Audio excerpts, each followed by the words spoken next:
Hey, how's everybody doing today? Thanks for joining me on another live stream. I'm Rob, and I'm here as always every week, twice a week, to help you with your Olympus cameras and Olympus workspace and just photography in general. So, I take your questions best I can. They've been getting harder and harder as the stream goes on, but I do my best. But I appreciate everybody coming in and joining me. So, oh, we have a good group here already. Archery, you're here early. Wow. And Rick, as always, I appreciate it. And we have Stefan and Nature with Music, and Marsha's back, and yeah, from Florida. God, I'm so jealous. It's actually really kind of hot and humid today. Uh, Man, it's like 84 degrees in my room right here. So I'm gonna have to put the air conditioning in the window here soon. It wasn't even like 3 weeks ago I was using a space heater, and now it's like I need to use a freaking AC unit. Andrea, how are you? And Barry and Lion from Indonesia has a question about focusing. Okay, we'll come back to that. And Kevin, Jose, Rich, and okay, so line, right off the gate, we have a question for video. How to take full focus video, not blur, or when zoomed in, it becomes not good. And this is on the EM10 Mark II. Well, if you're talking about for people, right, subjects, if you have a, uh, subject like on a person, you want to set the settings here in your movie menu, which is, hopefully you can see this. You can't see it. Hold on. Let me see if I can fix this.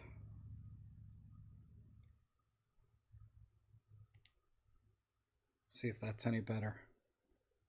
A little bit. Needs a lens cap.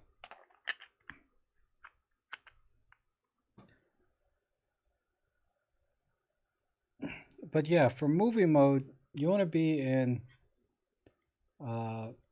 it's on this hand, continuous autofocus. And if you have a person there, you want to make sure, so you go in here, continuous autofocus, and then make sure you have face detect turned on. And I don't like to pick the other ones with eye detect and stuff. I think it might confuse it, so I just use face priority on. And that works pretty good. And as you zoom in and out, it should automatically adjust the focusing. I mean, it's not great for video, but it does okay. I really haven't had huge problems with it, but for face detect, like if I turn my face this way, sometimes it would lose focus, but as soon as I turn back and faced it, it would focus again. But honestly, don't expect a lot in terms of autofocusing with the EM10 Mark II, but it does a fair job. Typically, those are the settings that I use. As you can see, that's where they were when I picked up the camera. That's what I normally use, because I was actually testing this video for another device I picked up that's going to be interesting. It's this thing here. Just to give you a little preview. This is a wireless video transmitter, and it has a little hot shoe, and it mounts on top of your camera. It's very compact. And then you install an app or software either on Windows or on Android, or what does Apple use? I forget. Whatever the iPhones, right? iPhones and Macs. I don't have the Apple products to test it on, but it did work with my Windows PC so far really well on the EM10 Mark II. So that's going to take about a week or two for me to get that video ready, but this will be really, I was really impressed. There's very little lag in the wireless, and this is all you need. Because there was another product somebody wanted to send me that was a video transmitter. I think I saw Jimmy Chang's live stream yesterday where he had that particular device. It's like $600 or $700, but it has its own dedicated transmitter and receiver. But it's a much more elaborate setup. I think it's probably better in some ways, but this device here is only $100. So I think this is going to be a neat little product, and it's relatively new. Okay, let's see. Marcia says she just got her 60 macro, and I'm turning the knob, and when I turn it 1 to 1, it does not stay put. It goes back to the closest setting. Oh, you know, Marcia, I'm sorry, I don't have that lens, so I can't tell you anything about it. It's a lens people keep telling me to buy. I just, you know, when I think about $400 or $500, I'm thinking I can put that towards maybe a 300 millimeter f4 or 40 to 150 Pro, something I might use a little more, or the 8 to 25 when it comes out. So I'm kind of waiting for another lens to come out.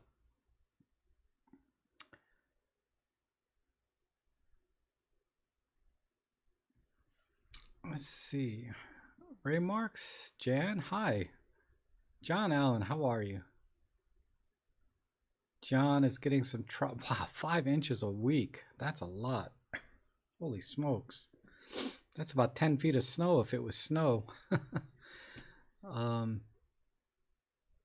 We're under a thunderstorm or warning or something here. Like, I forget. I got an alert on my Alexa device or something. I was just thinking, this is stupid, right? But I'm glad I didn't name my dog Alexa, because it'd be so annoying. Because Alexa would be going off all the time every time I want to talk to my dog. I wonder if that's happened to anybody. I bet if I YouTube it, probably somebody has that problem.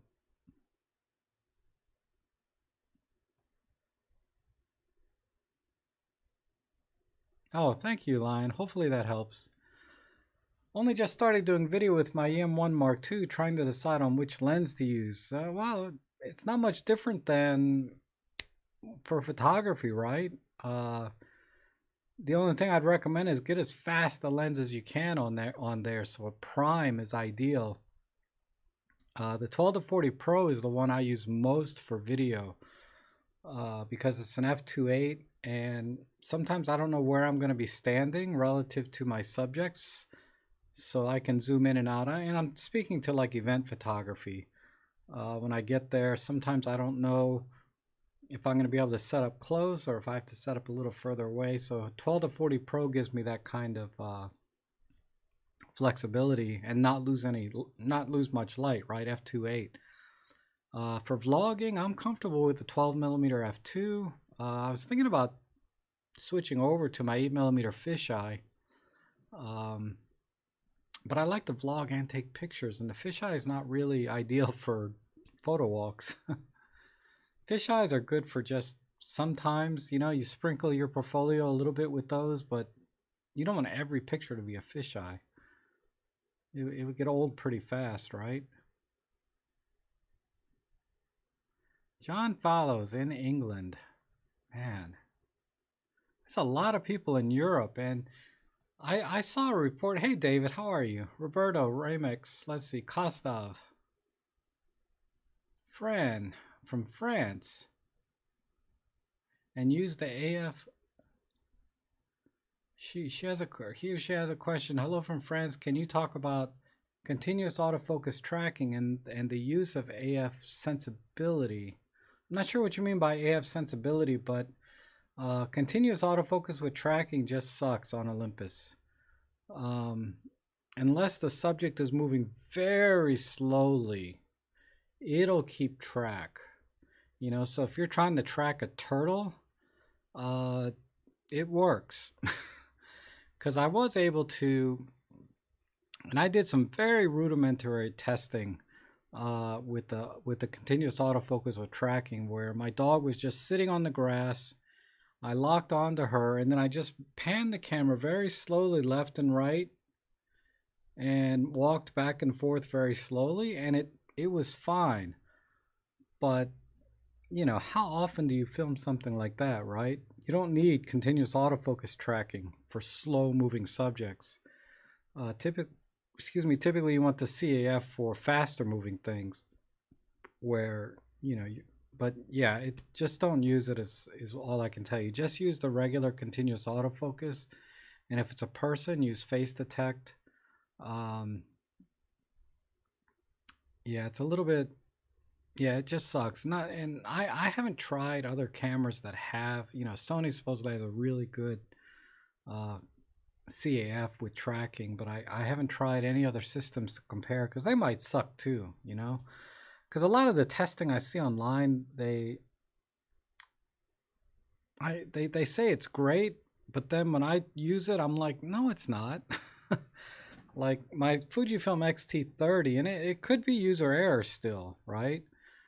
But the continuous autofocus sucks on that. Never mind the continuous autofocusing with tracking. It's horrendous. And a few other people that own that camera, that own Olympus and Fuji have told me the same thing. But when you go online and you look at reviews, they tell you that the CAF is great on that camera. And I'm like, no, it's not. So maybe I don't know what I'm doing, but I did watch videos that told me how to set it up. And then I tested it. I'm like, that didn't help. Um,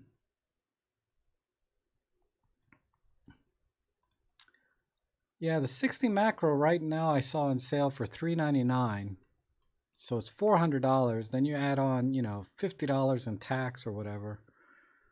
And then when I'm there, I always buy something else. So I've seen them down to about 300 for refurbs. Uh, and that's a lot more tempting, right? 299, 300.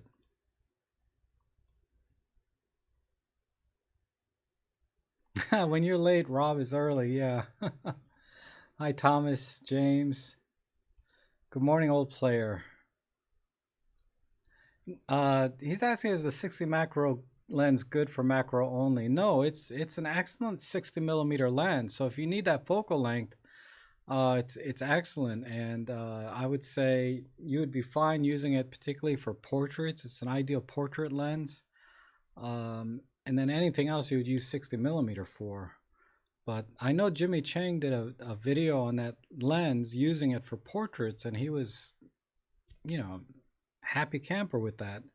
So yeah, and the focal length of 60 millimeters, you still get a really good uh, shallow background because of the focal length, and it's an f2.8. So it's really good for portraits where you want that shallow depth of field, and then it's good for any kind of photography that you would need a short telephoto length.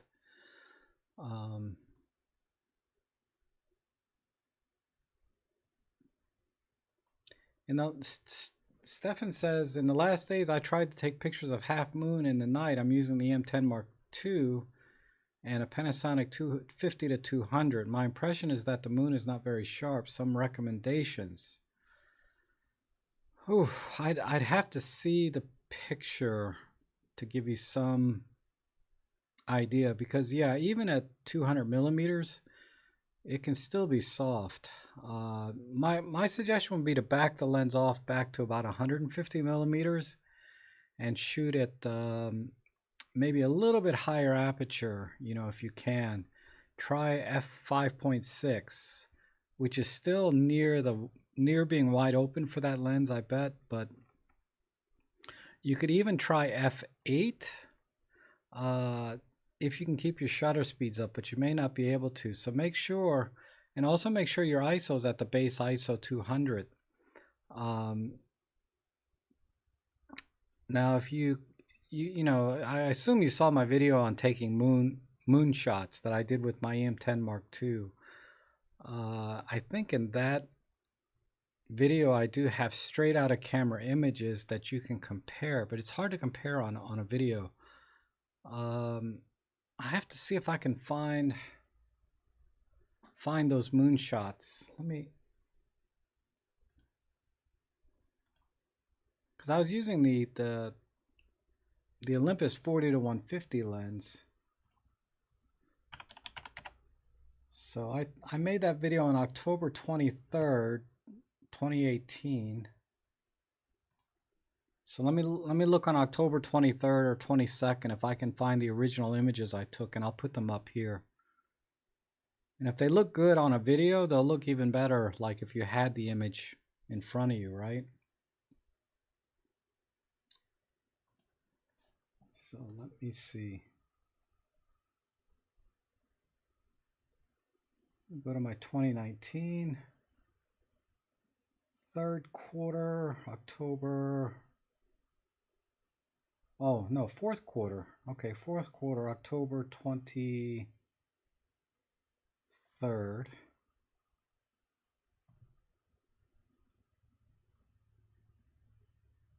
Wasn't on the 23rd, on the 21st. Oh, 2018, not 2019. My bad, sorry. Let me just show you guys what I'm looking at so you guys can follow along. So let me go into 2018 and fourth quarter. Let's see. Yeah, here they are, October 23rd. And then let me get the, let me close this now that I'm there. EM10 Mark II with the, what lens is this? Oh, that's the 75 to 300. Oh, I could have sworn I used a, let me look at the previous day. No. The next day. No. All right. So, sorry, I used the 75 to 300. Okay, here's one. So this is straight out of camera raw. And that looks pretty decent. And this is at 300 millimeters, f6.7. And then, you know, if I actually process it some, because that's, I don't think this is even processed. I could add some clarity, a little bit of texture. Oh, it has some sharpening on it, but but that's a 100% zoom there. Let me see if I can go a little bit closer. So you can see the craters. I mean, it's not great, you know, but it's not bad, really. This was at ISO 200, 1/320th of a second at f6.7. So you should be able to do f6.7 at 1/320th of a second at ISO 200 and get that shot. Let me see if I have any other focal lengths.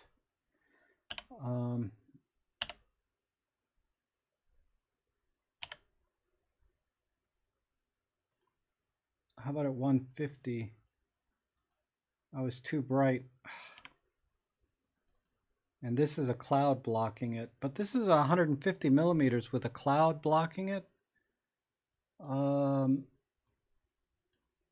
Just to give you some idea, it's not sharp. And if I process it just a tiny bit, let me do that, and then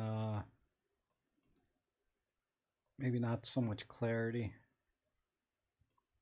Yeah, it's not great at 150, so I think maybe you need to be zoomed in a little more.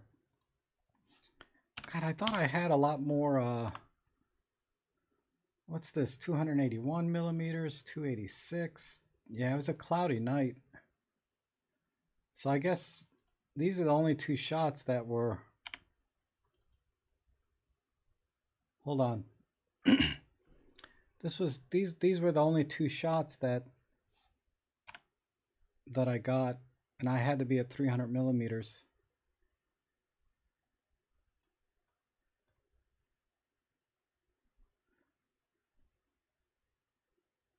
Okay.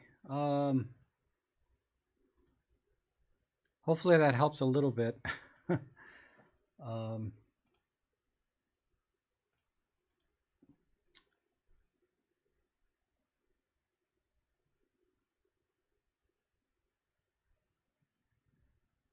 Yeah, Stefan. Yeah, Stefan, I think just try and shoot at maybe a slightly higher aperture, maybe a 6.7 or f8, and make sure you're at ISO 200 and your shutter speed should be good enough. Um, Raymark says, I tried doing focus stacking using RAW with Olympus Workspace, and it tells me the kit lens need to support stacking. Where can I do focus stacking using RAW? Ah, I don't know. I know you can do it in Photoshop, and I'm sure there's others like Photoshop Elements, which is about an $80 software. I know that can do it. Um, but the best thing to do really is to process, it depends how many stackings you have, but to process the images um, in process them process the raw images in Workspace to get to the exposure and texture and everything that you want. Do that, copy that exact same processing over across all your stacked image or all your bracketed images. Then export those as JPEG, and then you can use a software that is called Picolay, Picolay. It's a free software that does focus stacking, and it does a really good job. That's how that would be the workaround for the M10 Mark II, and I have a whole video on that uh, on my channel on focus bracketing and using Picolay and how to use it. So uh, look for that on my channel. Let me see if I can tell you. Bracketing.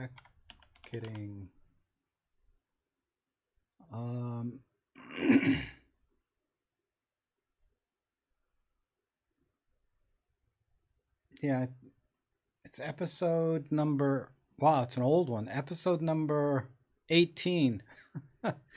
Did that in 2017 when I didn't have so much gray hair. So you'll see a younger version of me there.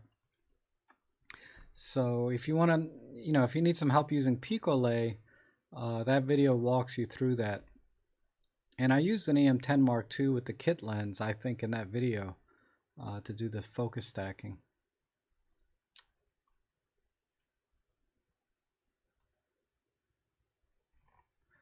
John tells me just buy the 60, don't think about it.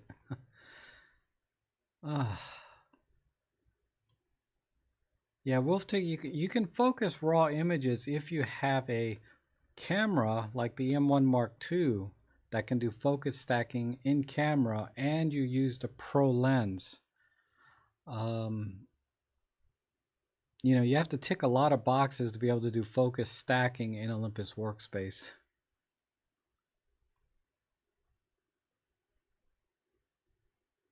I'm Luke's father. Yeah, my voice is a little bit hoarse today, and I don't know why.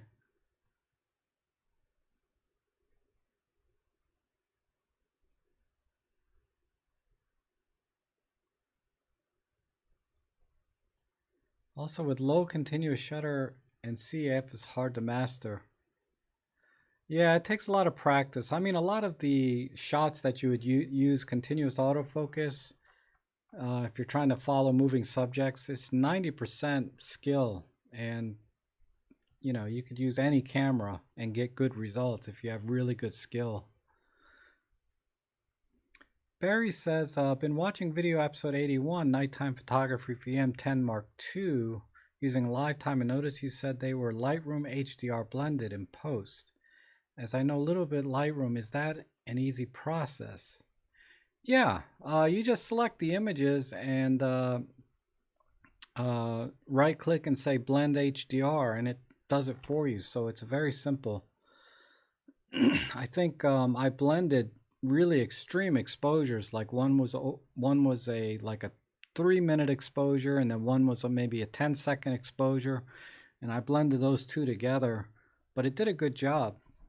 And all I did was highlight the images, right click and say blend or merge. Merge as HDR. It's very simple.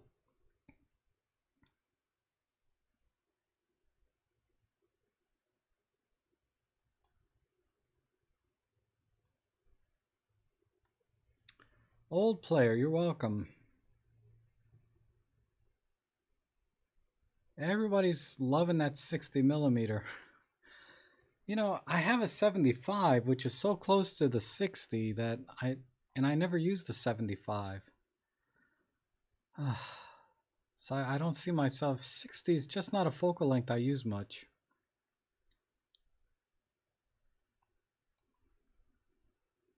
Yeah, there's always haze, John, in moonshots.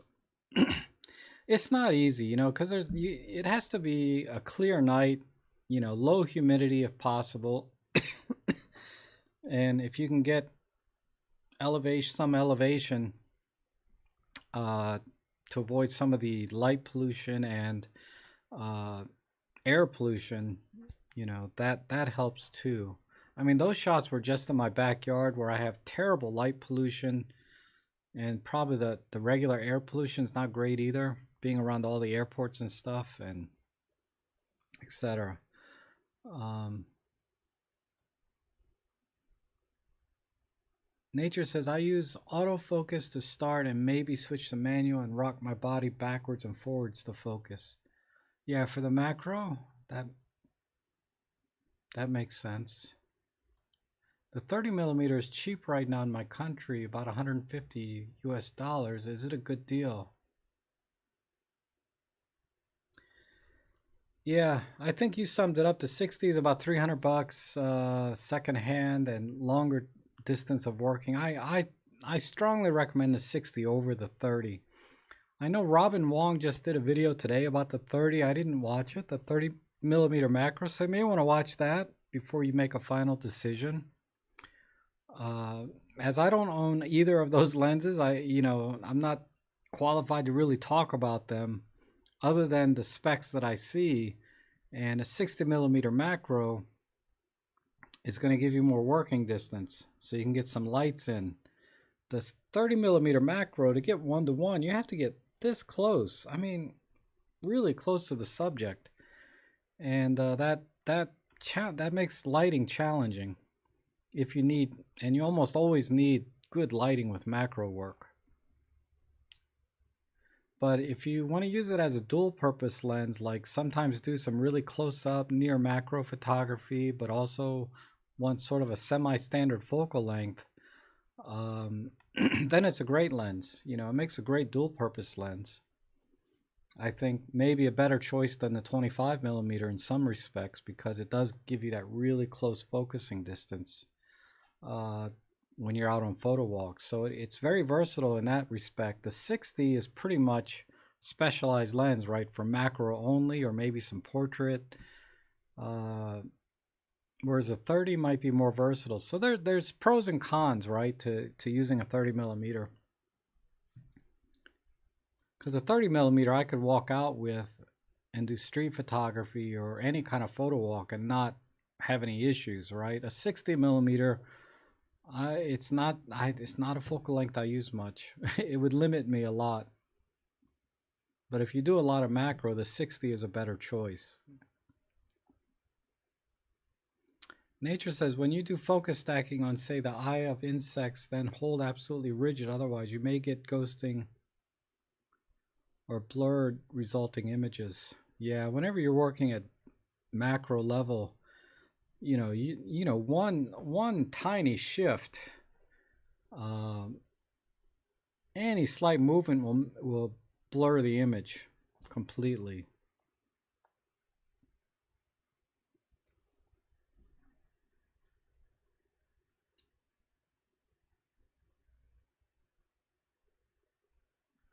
The 150 kit with the moon passable for Instagram. Yeah, it's okay. You know, using the 150 kit. I thought I used it that night. I guess I didn't. I must use the apparently I only used 75 to 300.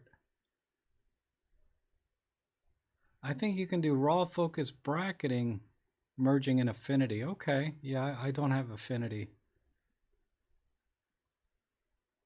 You're welcome, Ray Marks.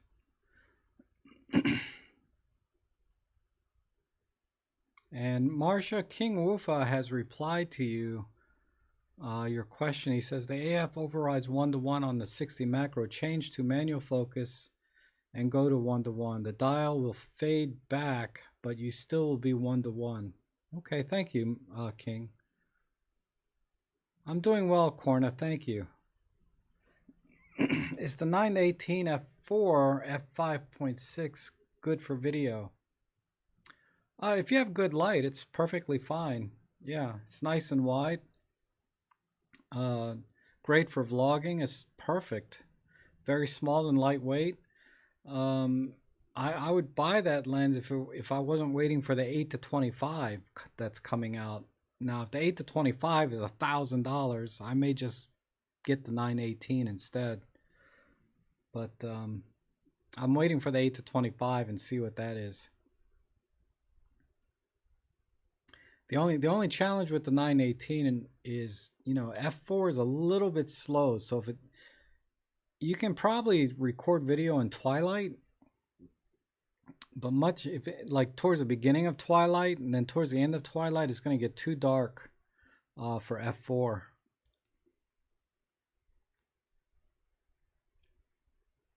Because I've done a lot of vlogs at night, and I use my 12mm f2.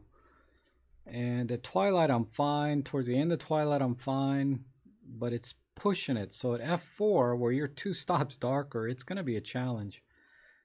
So make sure you record at 24p, the slowest shutter speed, and make sure you set your shutter speed. I would just knock it down to 1/25 of a second or whatever. Just keep it low. If it gets dark, if it's not dark, you're fine. John said it irks me that Panasonic adds focus stacking and camera to its low-end point-and-shoot cameras, but Olympus keeps it only in the high-end cameras and lenses. Yeah, that is curious, right? It seems like they'd be able to add something like that if Panasonic can do it. I wonder if you put an Olympus lens on a Panasonic camera, if the focus stacking would still work. I guess I can try it. I have a Panasonic. But, you know, I watched a video by Matty Salanto where he did focus stacking, and the results were really good, but he did point out some issues with it. There's some artifacts sometimes with the in-camera stacking. So maybe that's why Olympus didn't do it. You know, they don't want to have a feature that is spotty, right? So maybe, I don't know. I mean, but yeah, check out Matty Salanto's video on he did a focus stacking video.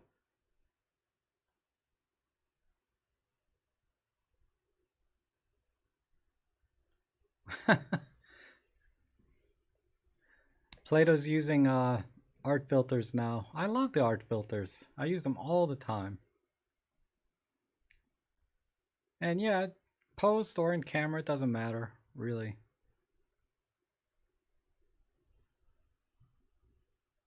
Peter, hello from Maine, 74 and sunny. Nice. Working from home ruins home. Yeah. Corna says, I shot the moon yesterday with close to 0 haze, uploaded to my Flickr together with some infrared shots. Oh, nice.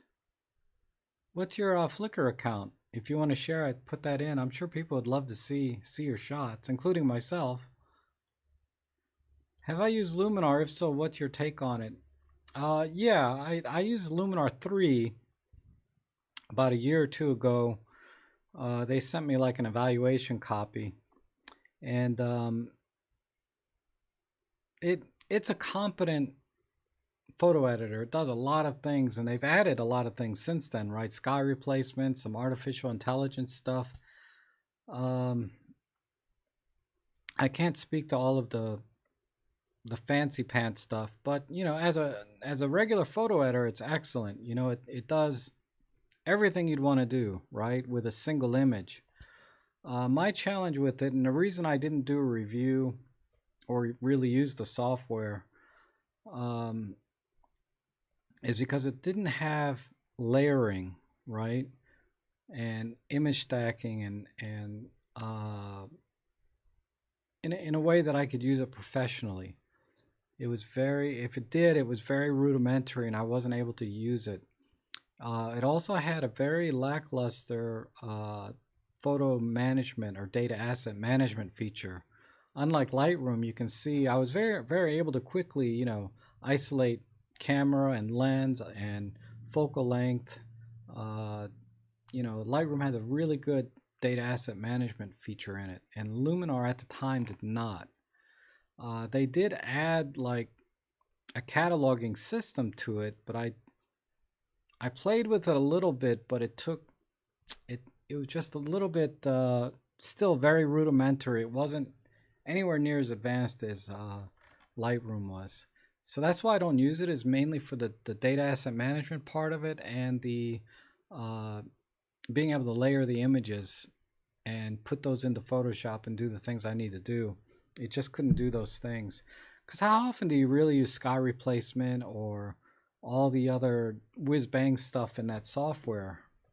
It just, I think those are just bells and whistles that if you're going to use them, great. But, uh, I'm very happy actually with Olympus Workspace when it comes to editing. And then if I need to do more, I take it into Lightroom.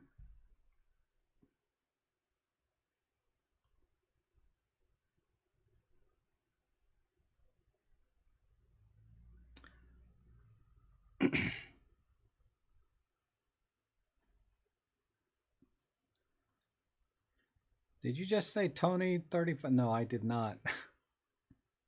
I don't know why my voice is scratchy today. Must be some phlegm or something on my vocal cords.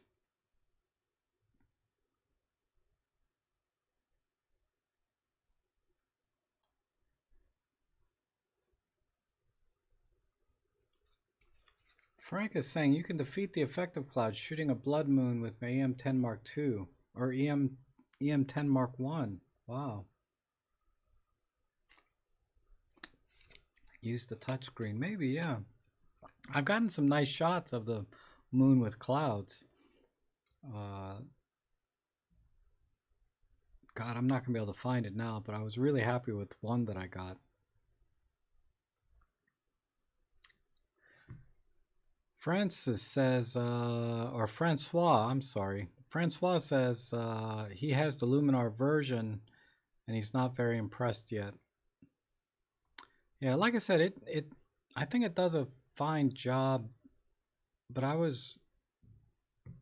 don't use it, so that's why, even though they gave me the software and they gave me the affiliate links, and you can make like $20-$30, whatever it is, 20-30% of the sales. It was it was lucrative, right? Because if I sit there and do a review and show you all the editing, because if I just focused on just the editing part, I'm sure some people would buy it off my recommendation, right? But I can't do that. It just because I think long term for me, I found Photoshop works best because of the data asset management mainly.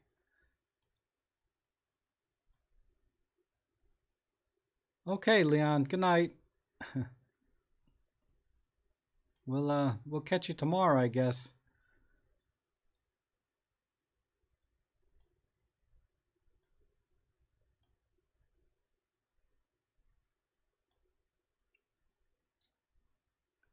Uh,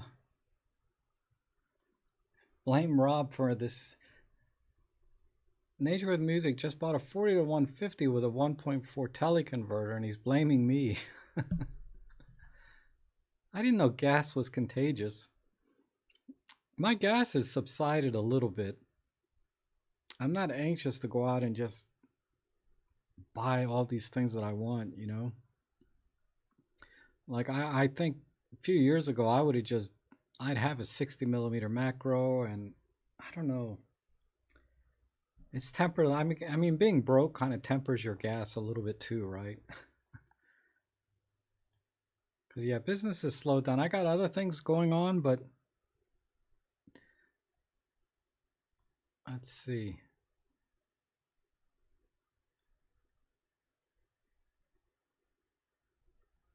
The 75 is better portrait lens. It's all about the physics of the lens design, which is also why those expensive Pro series always incomparable with their consumer. Yeah, the Pro lenses are nice, very sharp. And you know, sharpness is not the only thing, but you know, the speed in focusing and the reliability of the focus is better too somehow. I guess because it's letting more light in, gives the autofocus system more to work with, being sharper and having more light. So the pro lenses, primes in general, but pro lenses definitely work really well on the Olympus cameras.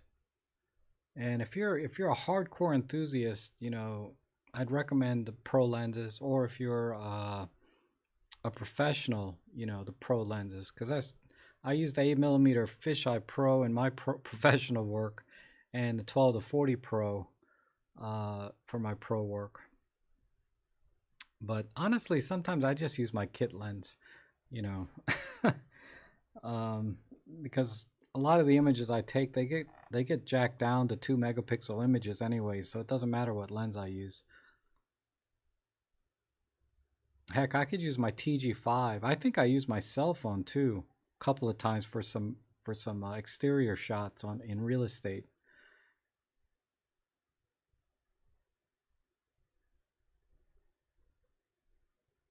Luminar's parent Skylum is offering their Aurora HDR version for free. Oh, I think the Aurora was their HDR software, right? I tried that. It was okay. I mean, like I said, it's competent. It's competent software, but I thought it was kind of lacking. It wasn't quite as robust in other areas.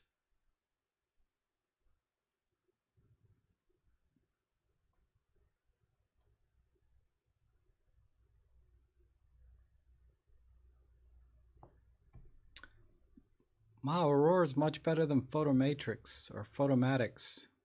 Really? I'll have to I'll have to I think I have Aurora actually. Let me check. Like I said, it's not something I use. AU. Oh, I do have it. Yeah, they sent me like the whole thing a couple years ago. I feel bad, you know, they gave me some free software. Uh, but it's better than me going on and saying it's okay, right? You want to kind of go on and say how great it is, because I see some other channels, they use the Luminar software and they really like it. So uh, definitely watch their channels for the Luminar reviews, because my review would be it's okay.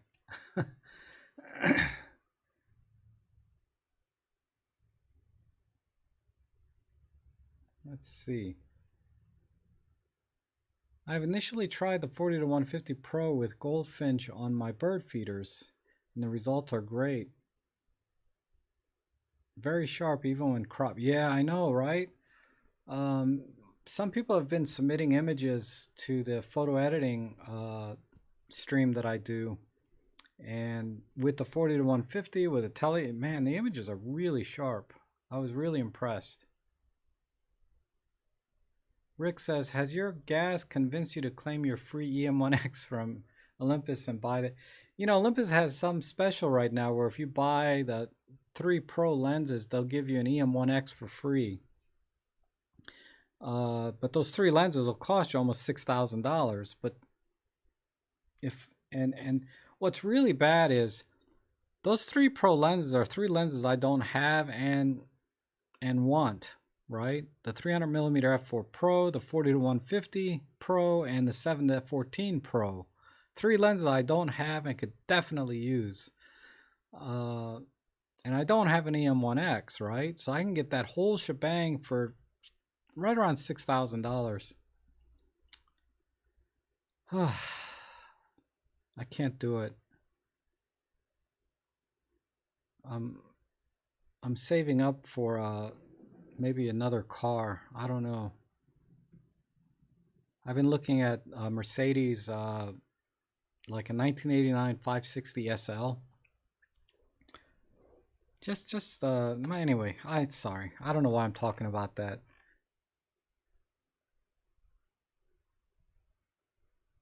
But $6,000 would pay a good chunk of that price, right? DxO Photolab is 30% off. How good is that software? I've never used it. Celso, I'm sorry.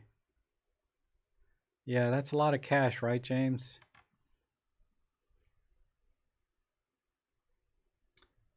One question to the whole community. Does anyone own the K&F Concept V10 camera backpack?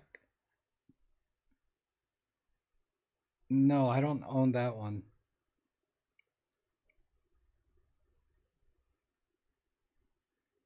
Nature, nobody told me about the free M1X one, but it just came out like yesterday or day before. Yeah, I got an email from them. If you're on your email list, you'll see them.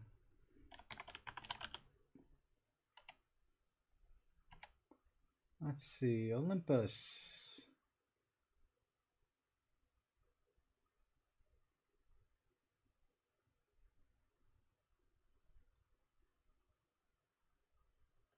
Yeah, June 2nd.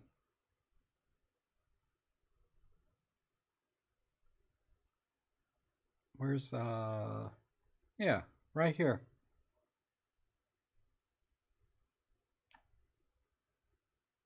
So you can pick one of these three cameras. Obviously, you're going to pick the M1X, you know, because that's a $3,000 camera. And then you have to buy these three lenses with it. And I added it up, and it's like $5,800, and then you throw in some tax, and you know, you're at a little over 6,000. So looks like a good deal though. Oh yeah, and there's a link to it in the forum. Rick put a link to it in my forum. And if you guys haven't been to my forum, you should check it out. There's a lot of great images there from a lot of the users that come into the streams here and watch my channel. And I do check it every morning. Sometime, you know, 2-3 times a day usually. Mostly to kind of delete all the spam that I get. You know, being a forum owner, you gotta like delete spam every single day. But I made a post this morning actually with some images that I took.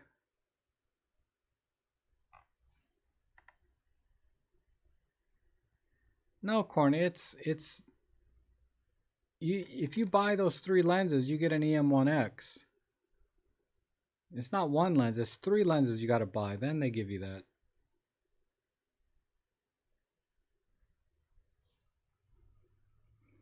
Oh, Australia's offer. Okay, maybe that's a US only thing.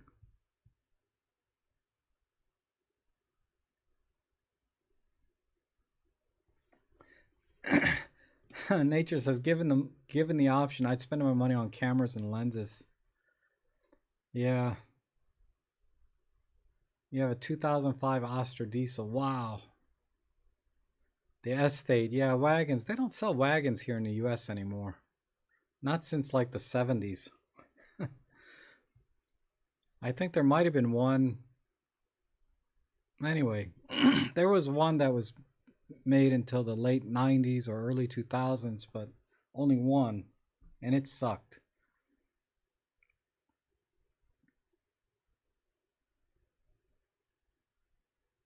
Oh, Nature got the teleconverter free with his 40 to 150. That's amazing.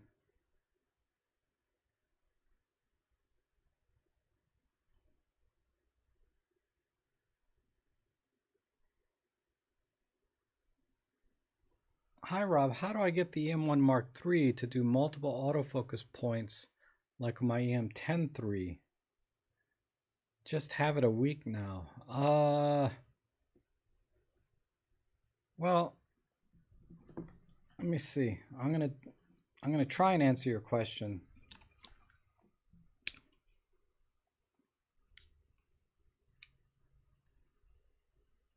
So I gotta turn off my green screen for you to see it, because you know the focus grids are green, right? Where is it?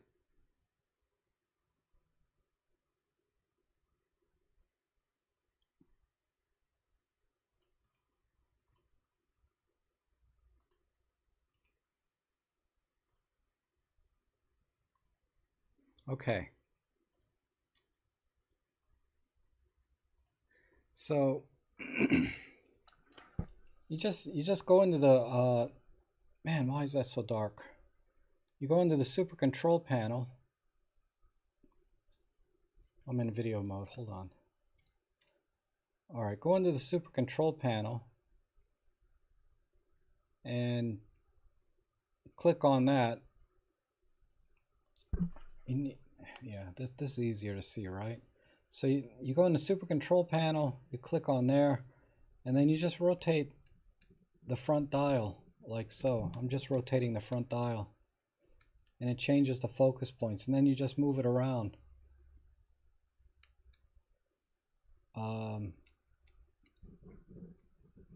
Actually, the rear dial does it too. So I mean I think that answers your question, but let me know. I gotta take the cords off when I'm doing streams. Okay.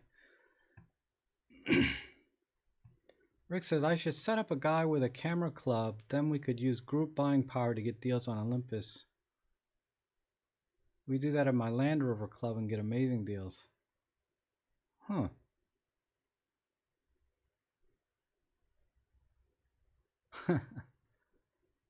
Interesting.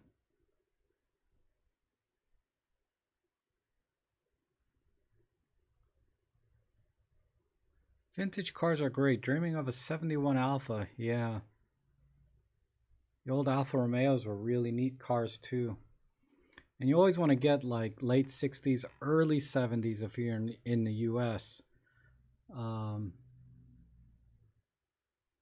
Skip everything from 1977 up to about 1995, or yeah, skip everything up, I'm sorry, 1977 to about 1985, 86. Skip all of those years. That's just that's car hell right there.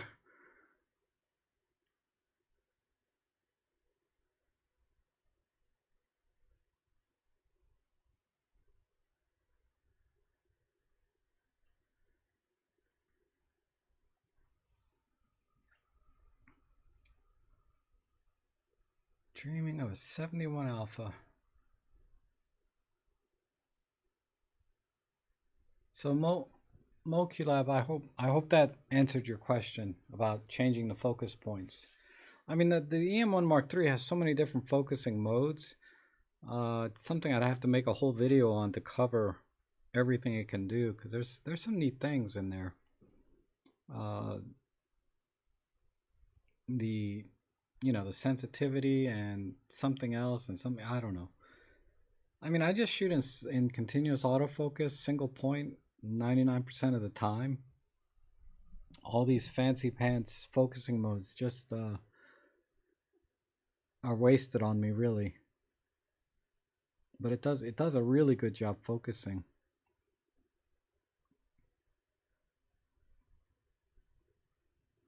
Boy, everybody's getting these deals on these really good deals.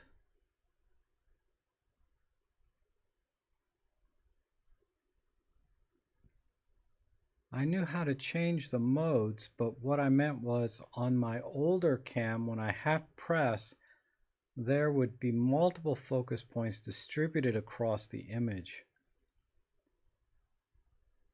Oh, okay. Yeah, I know what you mean.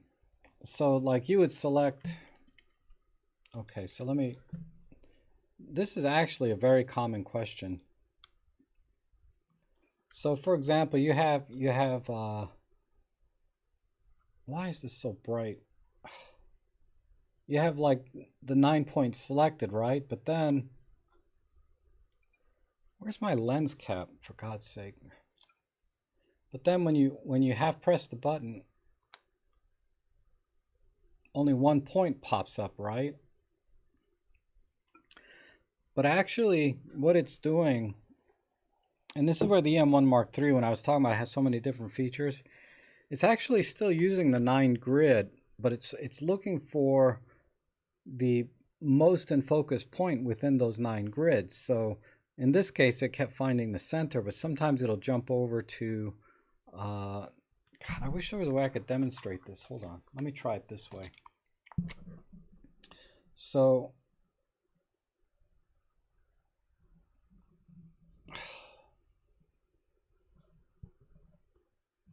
I don't know, let me try my desk.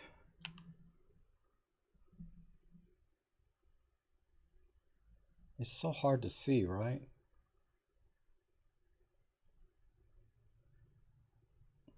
All right, so there you see it hit the center, right? But see, that time it hit over to the right, then that time it hit back into the center. That's the center.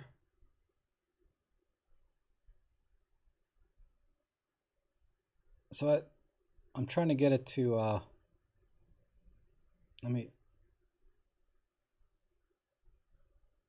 let's see how it, hold on. Let me back up a little bit. See how it picked a point not in the center that time? So there's a little outline showing you what the focus grids are. And it's just picking the point. And then there's additional settings in the menu where you can give it center priority, where it looks for focusing in the center first, then it looks at the other 9 points or other 8 points. And there's some other settings in the autofocus menu that will tweak the behavior of how it looks for a focus point. But I think that answers your question now. So if you pick 5 points, you know, it'll look within that grid of 5 at different points.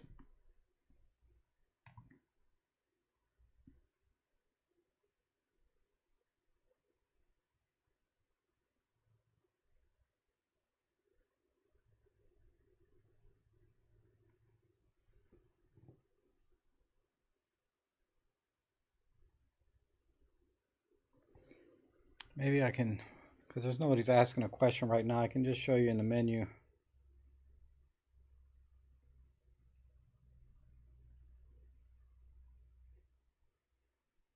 But if you look here,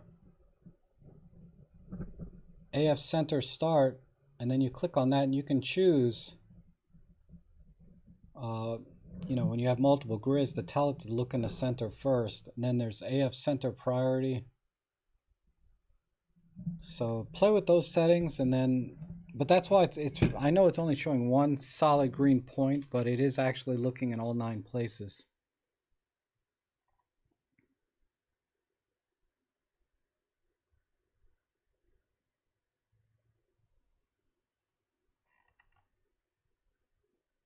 Okay, Mole. Molecule. Okay, I'm sorry, I kept calling you Mole, but it's molecule. That it is looking in all points within that grid, but it's only showing you one in the viewfinder. Yes, teleconverters only work with those 2 lenses as far as I know, because the teleconverters, they extend out a little bit inside, so you have to have a lens that has a pretty deep well on the rear lens element. Otherwise, you'll break any other lens that you use the teleconverter on.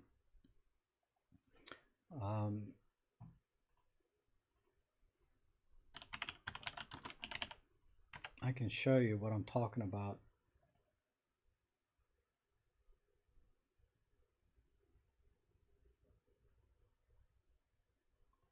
But you see on the teleconverter, this part sticks out, and if your lens doesn't have a deep enough well here on the rear lens element, that teleconverter is not going to fit. So the 40-150 and the 300mm Pro, the rear lens element is deep enough that you can fit this in without breaking the rear element. All right, let me put my picture back.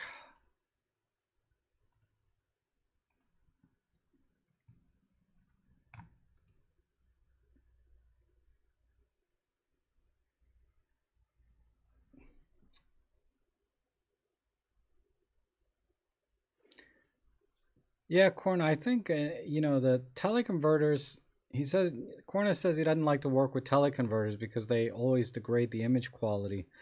But I think reports are that it doesn't with the Olympus ones. They did a really good job of not uh,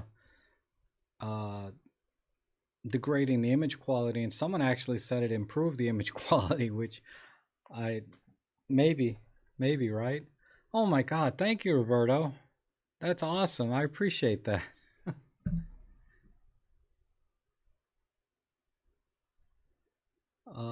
But yeah, the teleconverters for Olympus, no one has said that it made the image quality worse. No one's told me that anyway. And this comes up a lot actually, and every time it's come up, people have said it's excellent. Man, thank you so much, Roberto. That helps me a lot.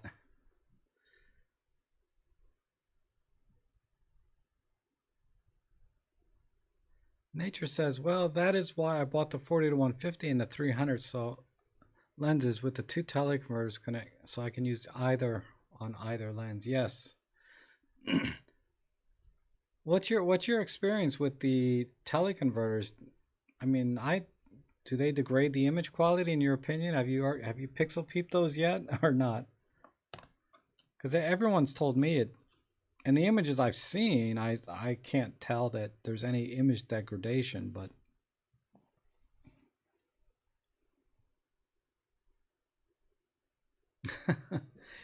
yeah, I don't own those three, so Olympus is torturing me. Oh man, if I had the money, I probably would buy those things. I just don't. I just don't have 6,000 laying around. I gotta pay off 6,000 would pay off a good chunk of my credit cards though. A couple of those are maxed out. Still from when I bought the M1 Mark III. I still have that debt on my credit card. And the EM5 Mark III. Both those cameras are still on my credit cards. That's like, what is that? That's almost $3,000 right there, right? More than 3,000. I've transferred everything to 0%, so I really paid what, a 3% fee or something, but still.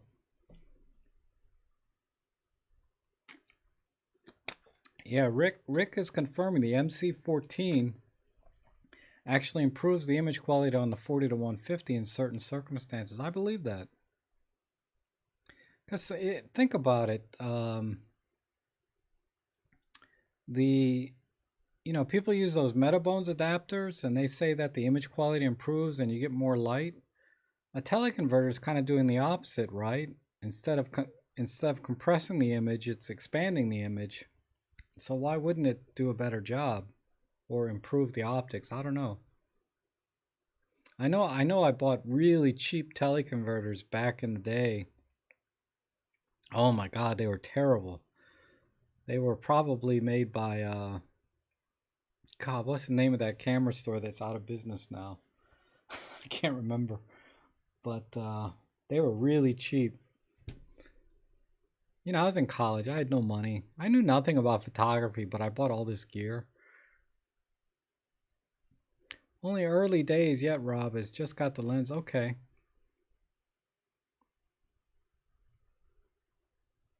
Yeah, the Mark III can wait. If you have the Mark II, the Mark III can wait.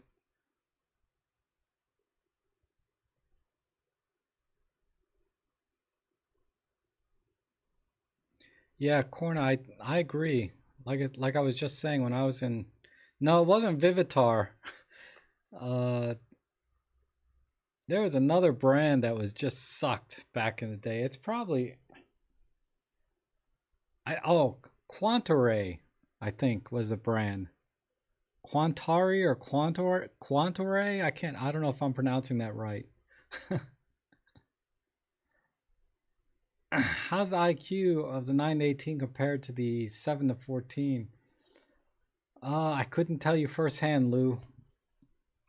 All reports are that the 918 is excellent. The 7 to 14, of course, is a pro lens, so that's going to be exceptional.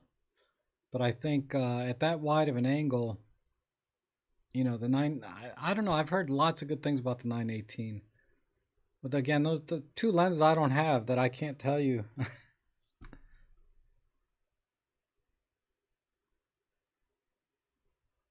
Oh, Nature has the Metabones booster for Nikon 200. It works great. Yeah. Ritz Camera. Thank you, John. That's the name of the camera store that I used to go to all the time. And the Quantaray, I think it was they were Quantaray teleconverters or Quantari, whatever they're called. Amir says, I almost all the time use ISO 200 and then I try to stay within the sweet spot of the lens so it leaves me to play only with the shutter speed. Feels like I'm shooting auto. Yeah.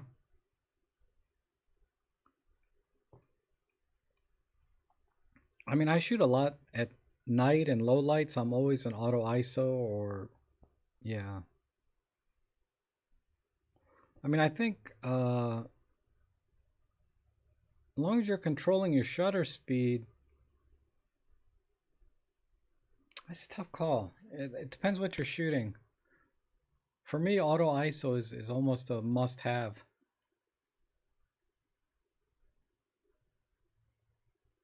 Nah, why would you use a 2x teleconverter on a wide angle? That's funny. Quantare. Quantare, yes. Thank you. Tempted to get the Nikon P1000 for easy fun zoom. Yeah, if you can get it cheap.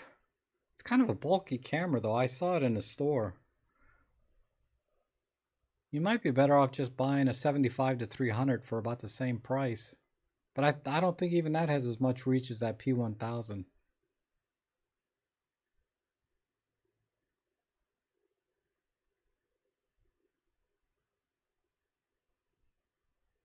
Quantaray was a Sigma brand. I believe it. Putting on the Ritz. Spirotone. No, it wasn't nothing with Spirotone. I've never seen that brand. Shooting sport and birds on high-speed shots with my Pen F. Shall I just use JPEG rather than JPEG plus RAW to the maximum speed and reduce the buffer issue potentials? Yes, you can. Honestly, I would shoot RAW only rather than JPEG only. Shoot RAW only, and work within the limits of the buffer. Because if you shoot JPEG only with birds, uh, a lot of times you have to do a lot of post processing, and it's if it's baked into the JPEG and the image sucks. But if you have the RAW, you might be able to recover it better, particularly with birds.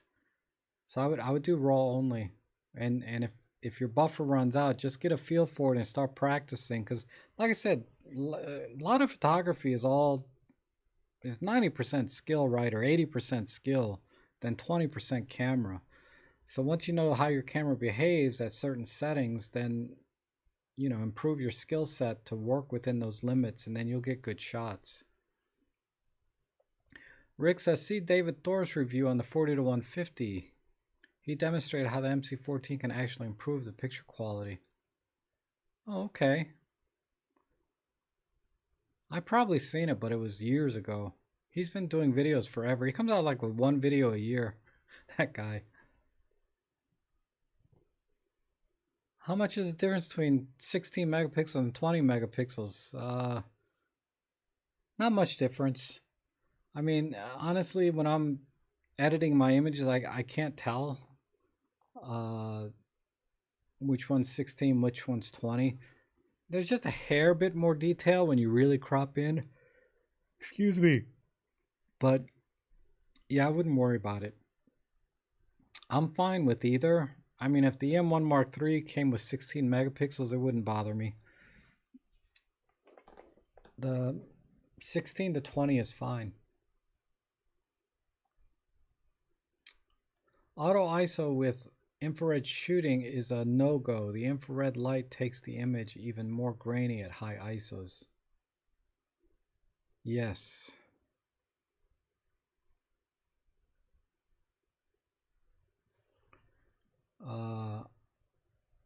Oops.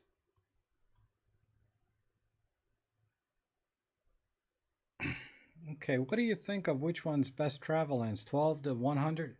or 12 to 200. The 12 to 100 by far. The 12 to 200, I've not been impressed with the images I've seen from it when people zoomed out to 200. So if the images aren't going to be that great at 200, why have one that can zoom out that far? So the 12 to 100 by far, definitely get that. So all right, I'm going to wrap it up here in a few minutes, because we have I have my video editing live stream coming up at 4:30. So if you want to submit some images like in the next 5-10 minutes for me to edit, and you can submit JPEG or RAW, I'm going to do a live editing live stream starting at 4:30. And there should be a link in the notes below for where to submit the images. Rob, I think it is the updated camera electronics overall, so the camera might be slightly better when it is 20 megapixels and you can crop a little more. Well, there's a couple of things at play, right? There is the electronic side of it, but I think Olympus kind of nailed that with the TruePic 7. The TruePic 8 and the TruePic 9 didn't really improve the overall image quality beyond, from one generation to the next, in my opinion. The differences you have to look out for is if the cameras have an AA filter on them. And I don't think any of the recent Olympus cameras have anti-aliasing filters on them, so they're all pretty sharp. But I think in the Panasonics there were some that did and some that didn't. So you have to be a little more conscious when you're buying a Panasonic. But all the Olympus, as far as I know, from the Mark II up, don't have anti-aliasing filters. I mean, I could be wrong, but even then, it's not a big deal. Can the EPL8 be tethered? It cannot. Only certain cameras. Where's my EPL8? I'm like 99.9% sure you cannot tether that. The only cameras I know you can tether is like the EM5 Mark II, EM1 Mark II, EM1 Mark III, EM5. Ironically, the EM5 Mark III you cannot tether, but you can on the EM5 Mark II. Okay, Barry, we'll see you later. But Twilight Luminance, I'm sorry, yeah, I'm 99% sure you cannot. Okay, well, if that's all the questions I got, then I'm going to take a 15-minute break. And again, there's links below to submit your images if you want me to try and edit them for you. And again, it's just an editing session. It's not a critiquing session, but there's always a lot of good feedback from everyone. But okay, thanks for joining me today, and we'll see you guys again on Sunday.